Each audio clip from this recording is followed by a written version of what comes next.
पाकिस्तान तहरीक इंसाफ के चेयरमैन और साबिक वज़ीर-ए-आज़म इमरान खान एक दफ़ा फिर ख़बरों में हैं। उन्होंने आज कुछ ट्वीटें की।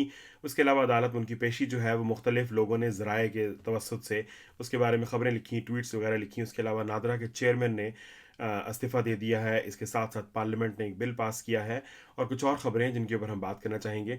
आज के वीलॉग में खुशामदीद। फेसेस फीचर जो है चैनल के ऊपर मैं आजकल वीलॉग कर रहा हूँ और मैं कोशिश कर रहा हूँ कि इसके ऊपर रेगुलरली करूँ, लेकिन एक चीज़ जो मैं एक्सेप्ट करना चाहता हूँ वो ये है कि रोज़ाना की बुनियाद पर वीलॉग करना बहुत मुश्किल काम है।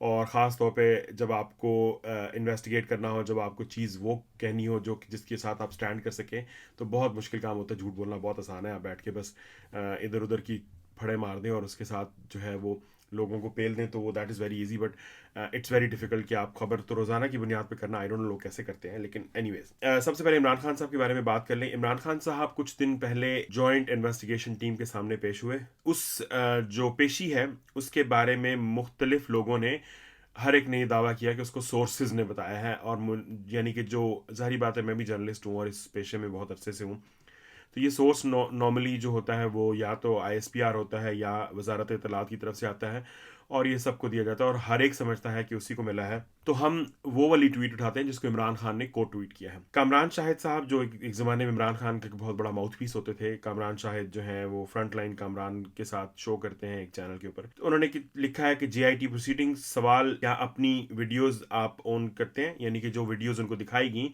उनसे पूछा गया इमरान खान साहब की कि तुम्हारी वीडियोज़ हैं, आपकी वीडियोज़ हैं, तो उन्होंने कहा जी बिल्कुल। Do you have any proof of allegations, क्या आपके पास इन तमाम जो इल्ज़ामात है इसका कोई सबूत है? इमरान खान नो।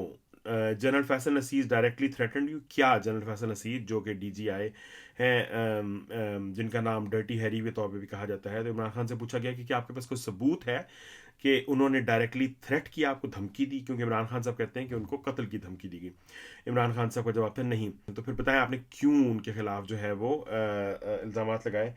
इमरान खान ने कहा कि समवन इन्फॉर्म ने, किसी ने मुझे बताया था। क्या आपके एलिगेशंस का कोई प्रूफ है जो जस्टिफाई कर सकता है? इमरान खान साहब नो। अब मेरा जो ऑलमोस्ट एक्टिव जर्नलिज्म 2007 से लेके अब तक तकरीबन 13 साल बन जाते, 13 साल का जो मेरा इमरान खान का जो जर्नलिस्टिक एक्सपीरियंस है और उससे पहले एक फ़र्द वाहिद का जो एक्सपीरियंस है, ये बिल्कुल 100% इमरान खान साहब की बात है। इसके लिए किसी सोर्स की ज़रूरत नहीं, क्योंकि इमरान खान एग्जैक्टली ऐसे रोल करते हैं। इमरान खान साहब को हर बात जो है वो लोग बताते हैं, क्योंकि इमरान खान साहब वो बंदे नहीं हैं जो रिसर्च करेंगे, जो तहकीक करेंगे, जो को कमीशन बिठाएंगे, फैक्ट फाइंडिंग करेंगे। इमरान खान साहब के कान में जो इधर से बात डाली है वो इधर से निकल आती है। सो बेसिकली बहुत शॉर्ट वाया है और इसके दरमियान में कोई इंटरवेंशन नहीं होती, अनलेस कि वो मैटर ऐसा हो जिसको इमरान खान साहब ने एक्सप्लोर करना हो। और वो दो ही मैटर्स होते हैं, एक पैसे वाला और एक दूसरा मैटर। उसके अलावा इमरान खान साहब किसी मामले में ज़्यादा छानबीन नहीं करते, जो उनको बताया जाता है वो कह दिया जाता है। और इसकी कई मिसालें हैं, यानी कि मैं इसलिए इसको सब्सटैंशिएट करना चाहता हूँ कि एक दफ़ा इमरान ने जलसे में खड़े होकर कहा कि आतिफ मियाँ को हम वज़ीर लगाएंगे ख़जाने का, जो ये है और वो है। आतिफ मियाँ साहब PTI के लोगों के साथ कनेक्टेड थे, ऑफ कोर्स ज़ाहिर बात है, सलाह मशवरे में शामिल थे। इसी वजह से उनको जब इमरान खान की हुकूमत आई थी तो उनको इकोनॉमिक एडवाइजरी जो प्रोसेस था उसका हिस्सा बनाया गया था। चंद दिन के बाद इमरान खान साहब को ख़त्म नबूवत वालों ने घेर दिया, तो इमरान ने 15 मिनट या 14 मिनट का बैठ के इंटरव्यू दिया और उसमें सारा कलमे सुनाए और ख़त्म नबूवत के बारे में अपने सारा कहा कि मुझे तो अल्लाह का वास्ता कुछ नहीं पता था, मेरी तौबा, मैंने बस कह दिया, मुझे किसी ने बताया था तो मैंने कह दिया, मैंने इसके ऊपर इन्वेस्टिगेट नहीं किया। दैट्स टिपिकल इमरान खान, क्योंकि इमरान खान साहब कभी भी इल्ज़ाम लगाते वक्त ये नहीं देखते कि उस इल्ज़ाम को सब्सटैंशिएट कैसे करेंगे। इमरान खान साहब कभी भी इल्ज़ाम लगाते वक्त ये नहीं सोचते कि उन्होंने इसको बाद में प्रूफ भी करना है। इमरान खान साहब कभी भी किसी भी चीज़ के बारे में कोई छानबीन नहीं करते, लीगल उसको नहीं करवाते, कोई ऑथेंटिकेट नहीं करते। झूठ है, सच है, जो भी है वो पेल दिया जाता है। कभी कोई अच्छी किस्मत हुई तो वो ट्वीट जो है वो करेक्ट कर ली जाएगी, डिलीट कर दी जाएगी, अदरवाइज कोई भी एक्सप्लेनेशन भी नहीं आती।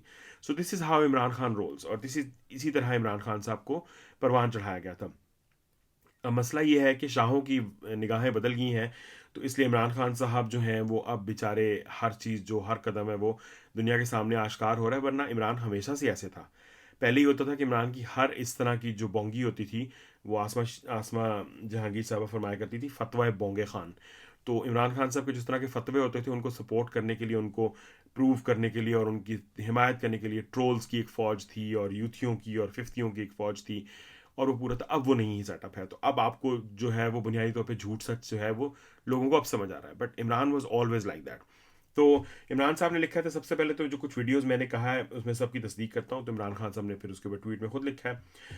तो उन्होंने कहा कि जनरल फैसल नसी के खिलाफ मुकदमा नहीं करवा सका, जिसके बारे में मुझे इल्म था कि वो राना सनाउल्लाह और शहबाज शरीफ के साथ मुझ पर कातिलाना हमले के मंसूबे में ही नहीं, बल्कि इस हमले के बाद मुश्तरका तहकीकाती टीम जो उस नतीजे पर पहुंची कि हमले में 3 हमलावर थे की तहकीकात को सबोताज कवर अप करने में भी मुलविस था, तो मैं शवाहिद कैसे मुहैया कर सकता हूँ। ताहम अगर कभी इस मामले की आज़ादाना तहकीकात की गई तो मैं साबित करूँगा कि ये शख्स हमारे शहरियों के खिलाफ बदतरीन जराइम में मुलविस रहा है। अब ये जो बात है, अब यानी कि मुझे इस बात की समझ नहीं आती कि एक JIT को इमरान खान साहब कह रहे हैं कि मेरे पास कोई प्रूफ नहीं है, जस्टिफाई कर सकते हैं उसको, कोई नहीं है। तो अब इमरान कह रहे हैं कि अगर आज़ादाना तहकीकात की तो मैं साबित करूंगा कि हमारे शहरियों के खिलाफ। भाई आपके शहरियों की तो बात ही नहीं हो रही।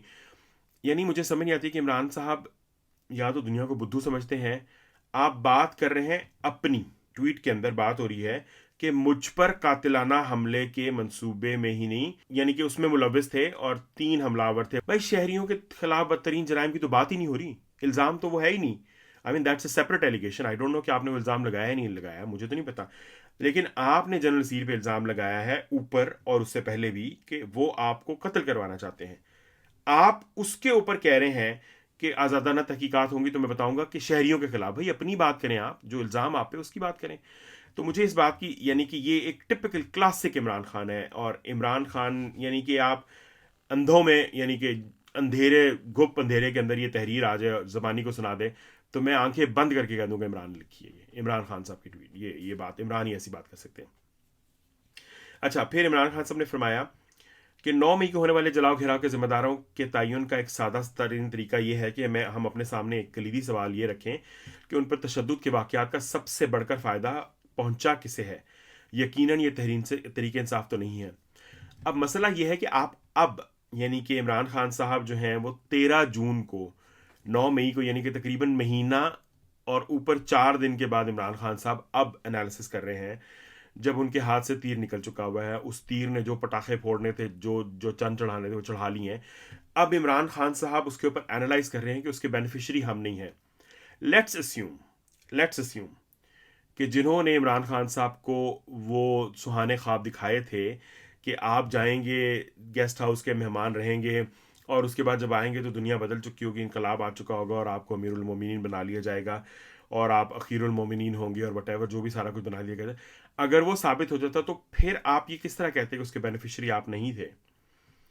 तो आई मीन ये एक बहुत ही भोंडी किस्म की एक आर्ग्यूमेंट है कि जी उसका फ़ायदा किसे पहुंचा। जनाब आपने अपने फ़ायदे के लिए था तो प्लानिंग की थी ना। अब तो इस बात, यानी हमें तो पहले दिन से इस चीज़ का अंदाज़ा था कि ये चीज़ जो है वो सारी की सारी प्री प्लान्ड है। इसमें रिटायर्ड और हाजिर सर्विस लोग मुलविस हैं, इसमें इमरान खान साहब खुद मुलविस हैं, ज़मान पार्क में इसकी प्लानिंग हुई थी। बाकायदा जो दूसरे लोग हैं जो कि इससे एसोसिएटेड थे, यास्मीन राशिद वगैरह और ये सारे लोग, ये प्लानिंग के तहत निकले थे। ये सारी प्लानिंग जो है वो क्लियर कट दुनिया के सामने है और अब उसके आहिस्ता आहिस्ता शवाहिद भी सामने आ रहे हैं। लेकिन बात यह है कि आप अब उसके दूसरी तरफ खड़े होकर कह रहे हैं कि जी हमें तो फ़ायदा नहीं पहुंचा, इसलिए हम कैसे कर सकते हैं।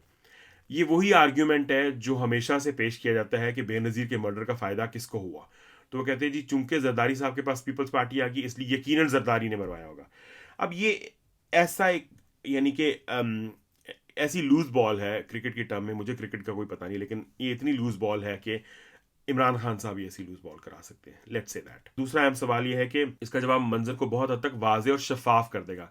अब मुझे नहीं पता इमरान खान साहब के नज़दीक शफाफियत क्या हैसियत रखती है और मंजर किस तरह वाजे होते हैं, लेकिन ये पूछा जाए कि कैसे महज 48 घंटों में ही एक नहायत मरबूत और हैरत अंगेज़ मनसूबे के तहत बाकायदा हदफ बनाकर तहरीक इंसाफ के 10,000 कारकुनान, सपोर्टर्स और तहरीक इंसाफ के बयानिए को मुस्बत निगाह से देखने वाले सहाफ़ियों को या तो कैद कर लिया गया या बज़ोर जबर आजिज़ व गैर मुतल्लक कर दिया गया। उर्दू बड़ी अच्छी लिख रहा है, जो भी ट्रांसलेशन कर रहा है अच्छी कर रहा है for a change Imran Khan साहब। इस सब में बिलाशबा एक सोची समझी तरकीब ही कार फरमात थी। अब ये इमरान खान साहब जो ये बात कर रहे हैं, ये बात कनेक्टेड है नेशनल असम्बली की उस रेजोल्यूशन के साथ जो मई 9 मई के जो बलवा करने वाले लोग हैं, जो फसाद करने वाले लोग हैं, رائٹرز کو ان کو آرمی ایکٹ کے تحت وداؤٹ ڈیلے بغیر کسی تاخیر کے ٹرائی کرنے کی بات کرتی ہے. تو یہ ریزولوشن جو ہے وہ خواجہ آصف صاحب نے نیشنل اسمبلی میں پیش کی. قرارداد جو ہے وہ خواجہ آصف صاحب کی طرف سے پیش کی. جو قرارداد ہے وہ نیشنل اسمبلی کی ویب سائٹ پہ موجود ہے. تو خواجہ صاحب نے قرارداد کے اندر سارا جو منظرنامہ وہ کھینچا ہے کہ کس طرح کارروائیاں ہوئیں اور فوجی تنصیبات پر ان کے بقول حملے ہوئے اور اس جماعت اور اس کے سربراہ کے اقدامات سے ملک ریاست کو ناقابل تلافی نقصان پہنچا ہے. تو انہوں نے لکھا ہے کہ جس کے تمام شواہد موجود ہیں لہٰذا ان کے خلاف آئین اور قانون کے مطابق ایک دن کی بھی تاخیر کیے بغیر کارروائی مکمل کی جائے. اس جماعت جس سے مراد ان کی تحریک انصاف ہے کہ سربراہ کی پاکستان دشمن کارروائیوں کا بوجھ اس کی اپنی جماعت کے رہنما کارکنان بھی نہیں اٹھا رہے اور لا تعلقی کا اظہار کر رہے ہیں. تو اس کی توثیق ہوتی ہے کہ اس جماعت اور اس کے سربراہ کا ایجنڈا ملک دشمنی پر مبنی ہے. لہٰذا ان واقعات میں ملوث تمام افراد کے خلاف پاکستان آرمی ایکٹ کے تحت بلا تاخیر کارروائی مکمل کر کے سزا دلوائی جائے. اب یہ قرارداد ہے جو کہ خواجہ صاحب نے پیش کی اور یہ کافی خطرناک قرارداد ہے, خطرناک پریسیڈنس ہے. کیونکہ ایک تو آپ پارلیمنٹ کے اندر بیٹھ کے ایک جماعت کو جس نے بہت سارے جرائم کیے ہیں, یعنی کہ بہت چھوٹے جرائم کیے ہیں جو ماضی میں کیے ہیں, یہ اس کے مقابلے میں جو فوجی تنصیبات والا ہے اور یہ سارا جو ہے یہ تو بہت معمولی ہے. پارلیمنٹ پہ حملہ, پی ٹی وی پہ حملہ, ریڈیو پاکستان پہ حملہ, یہ سارے جو ہیں بڑے جرائم میرے نزدیک ہیں. پرائم منسٹر ہاؤس پہ حملہ, سپریم کورٹ پہ حملہ, تو یہ ساری باتیں جو ہیں یہ یعنی کہ وہ جرم کے اوپر بات کرنا کہ جی ملک دشمنی ہے اور یہ ساری باتیں, تو یہ بہت خطرناک ہیں. اور وہ جو ایک بڑا فیوریٹ لفظ ہے بعض مبصرین کا, جی ہانٹ کرے گا, تو آنے والے وقتوں میں یہ نون لیگ کو ہانٹ کرے گا ہی. آف کورس یہ جو آج گڑھا کھود رہے ہیں پی ٹی آئی کے لیے, یہ گڑھا اپنے لیے تیار کر رہے ہیں. Let's see. اچھا, تو عمران خان صاحب نے اس کے اوپر جو ہے وہ یہ تبصرہ کیا تھا. عمران خان صاحب بنیادی طور پہ یہ ثابت کرنے کی کوشش کریں کہ چونکہ ان کو اس کا فائدہ نہیں ہوا, وہ ڈائریکٹ بینیفیشری نہیں ہے اور اس وقت ایک لوزر کی طرح جو ہے وہ ایک سائڈ پہ کر دیے گئے ہیں, تو اس لیے ان کا کوئی دوش نہیں ہے, ان کا کوئی کردار نہیں ہے. تو خیر یہ ساری چیز تو بہت حد تک پروف ہو چکی ہوئی ہے اور آنے والے وقتوں میں مزید اس کے بارے میں انکشافات ہوں گے. اور جس طرح آہستہ آہستہ لوگ جو ہیں عمران خان کو چھوڑ کے جا رہے ہیں, سو وقت دور نہیں ہے جب یہ سارے جو راز ہیں یہ کھولنے والے وعدہ معاف گواہ بن کے اور یہ سارے سامنے آئیں گے, تو وہ سچویشن جو ہے وہ بہت تیزی کے ساتھ تبدیل ہو رہی ہے. تو عمران خان صاحب کی یہ جو ٹویٹ ہے اور پھر اس کے علاوہ جو ان کا بیان تھا وہ کافی انٹرسٹنگ تھا. میں یہ سمجھتا ہوں کہ عمران خان صاحب جو ہیں وہ بنیادی طور پر ابھی تک فلٹر لگانے میں کامیاب نہیں ہوئے. وہ جو فلٹر ہے, جو ان کی بیان بازی ہے, وہ چینج نہیں ہو رہی.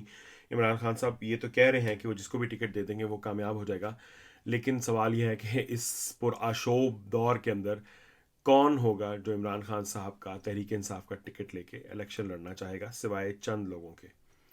تو اگر اس طرح کے حالات رہے اور عمران خان صاحب جو ہیں انہوں نے نظر ثانی نہ کی اپنی جو پالیسی ہے اس کے اوپر, جو اپنی گفتگو ہے, جو اس طرح کی بیان بازی وہ کر رہے ہیں, so I think that it is not going to be good. اچھا, ایک بہت امپورٹنٹ بات اور بھی جو عمران خان صاحب نے کچھ گزشتہ دنوں کی, انہوں نے پھر دوبارہ اصرار کیا کہ وہ صرف اور صرف فوج کے سربراہ یا اسٹیبلشمنٹ سے بات کرنا چاہتے ہیں. انہوں نے ایک دفعہ پھر ان تمام باتوں کو ریجیکٹ کیا کہ وہ اپوزیشن یا حکومت یا کسی اور کے ساتھ مل کر, کسی سیاستدان کے ساتھ مل کر بات نہیں کرنا چاہتے ہیں. انہوں نے کہا کہ جہاں طاقت ہے وہاں وہ بات کرنا چاہتے ہیں. تو ایک دفعہ پھر انہوں نے جو مذاکرات ہیں, جو نیگوسیشنز ہیں, یا کوئی جو ہوپ تھی اس کو ریجیکٹ کر دیا ہے, اس کو ختم کر دیا ہے. He only wants to talk to the military. So Maulana Fazal الرحمان ہمارے دوست پشاور سے فدا عدیل کے ساتھ بات کر رہے تھے, اور ان کے اس انٹرویو کے اندر انہوں نے مولانا فضل الرحمان نے فدا کے سوال پہ پوچھا کہ آپ کو کیا الیکشن نظر آ رہے ہیں, تو مولانا صاحب نے اس کا جواب دیا کہ یقینی طور پر میں یہ نہیں کہہ سکتا. تو اس کا مطلب ہے کہ الیکشن جو ہیں وہ کم از کم اکتوبر میں مولانا کے بیان کے مطابق ان کو نظر نہیں آ رہے, اور نہ ہی ہمیں کچھ لگ رہا ہے کہ جس طرح کی تیاریاں حکومت کی ہیں اس سے نہیں لگ رہا کہ جو موسم ہے یا جو حالات ہیں, جو واقعات ہیں, وہ الیکشنز کی جانب جا رہے ہیں. تو آئی ڈونٹ تھنک سو. گزشتہ دنوں ارشد شریف کی والدہ نے عمران خان صاحب کو گزشتہ دنوں دوسری اہم خبر میں سلین جرنلسٹ جو ارشد شریف ان کی والدہ نے درخواست کی تھی کہ موجودہ جو چند افراد جو انہوں نے لکھے تھے 5 افراد, ان کو اس تحقیقات کے اندر شامل کیا جائے جو کہ ان کے بیٹے کے مرڈر کے سلسلے میں ہو رہی ہیں. اس میں عمران احمد خان نیازی, سابق وزیر اعظم, اور جو تھے اس کے علاوہ فیصل وارڈا, سابق وفاقی وزیر جو تھے, مراد سعید سابق وفاقی وزیر جو ہیں جن کے بارے میں یہ دعوے کیے جاتے ہیں، جس کی ابھی تک ویریفیکیشن نہیں ہو سکی کہ ارشد شریف کا جو لیپ ٹاپ ہے وہ مراد سعید کے پاس ہے۔ سلمان اقبال صاحب جو سی ای او ہیں اے آر وائی چینل کے، اور عمران ریاض خان جو کہ پاکستان تحریک انصاف کے کارکن ہیں اور ڈیجیٹل کانٹینٹ وغیرہ پروڈیوس کرتے ہیں۔ راجہ عبدالغفور ایڈوکیٹ اور جسٹس سابق جسٹس جو تھے شوکت عزیز صدیقی نے یہ پٹیشن فائل کی تھی، لیکن آج عدالت نے ارشد شریف کے وکیل کو سنے بغیر ہی، جو چیف جسٹس ہیں وہ اٹھ کر اور باقی ججز جو ہیں وہ اٹھ کر چلے گئے، تو اس کے اوپر کافی جو ہے وہ اپسیٹ جو کامنٹری ہو رہی ہے کہ بغض شوکت عزیز میں چیف جسٹس نے ارشد شریف کے کیس کو نہیں سنا، اگرچہ وہ بہت امفیٹکلی اور بڑے اس بارے میں بات کرتے تھے کہ جی اس کے بارے میں انصاف دلایا جائے گا اور یہ سارا کچھ، لیکن یہ ایک بڑا امپورٹنٹ ڈیولپمنٹ تھی کہ ارشد شریف کی والدہ نے اب عمران ریاضی اور ان کے وزراء کے نام دیے کہ ان لوگوں کو شامل کیا جائے تحقیقات کے اندر۔ تو ارشد شریف کی والدہ کے پاس اب کیا ایسی انفارمیشن ہے جو کہ پہلے نہیں تھی، جس کی بنیاد پر وہ انہوں نے یہ درخواست دائر کی اور جس کی بنیاد پر اب یہ جو ہے وہ چاہتی ہیں کہ ان لوگوں کو بھی تحقیقات میں شامل کیا جائے۔ یہ آج کی جو ہے وہ تمام انفارمیشن آپ کے ساتھ شیئر کر رہا ہوں میں۔ پاکستان میں کیا کہتے ہیں طوفان جو سائیکلون ہے اس کی کراچی میں جو ہے اس کے اوپر بہت پریشانی تھی۔ اس بارے میں شاؤٹ آؤٹ کرنا چاہوں گا 2 ٹویٹر اکاؤنٹ جن کو آپ ضرور فالو کریں جو اس حوالے سے اوتھینٹک انفارمیشن دیتے ہیں۔ ایک تو نوبرٹ المیڈا صاحب ہیں، یہ دوسرے والے کیا کہتے ہیں نوبرٹ المیڈا صاحب ہیں، یہ میں ان کا ٹویٹر کا جو پیج ہے پروفائل وہ شیئر کر رہا ہوں۔ دوسری ہماری بہت اچھی ایکسپرٹ ہیں فاطمہ یامین صاحبہ، جو بنیادی طور پر disaster climate vulnerability and critical development expert ہیں۔ انہوں نے کافی انفارمیشن شیئر کی اس حوالے سے کہ اگر ایسا ہو تو اس سچویشن میں کیا کر سکتے ہیں، کیا کرنا چاہیے، یہ ساری چیزیں۔ So that is very these are 2 accounts that you should follow. ہمارے چینل کو ضرور سبسکرائب کیجیے گا، فالو بھی کیجیے گا، ویڈیو شیئر کیجیے گا تاکہ ہم اس کام کو مزید آگے بڑھائیں اور کوئی سبسٹینشیل کام بھی کریں، نہ کہ صرف یہاں بیٹھ کے آپ کے سامنے خبریں شیئر کریں، بس اس کام کو آگے لے کے جائیں۔ تو آپ کا بہت شکریہ دیکھنے کا۔ اگلے ویلاگ تک کے لیے اجازت، خدا حافظ۔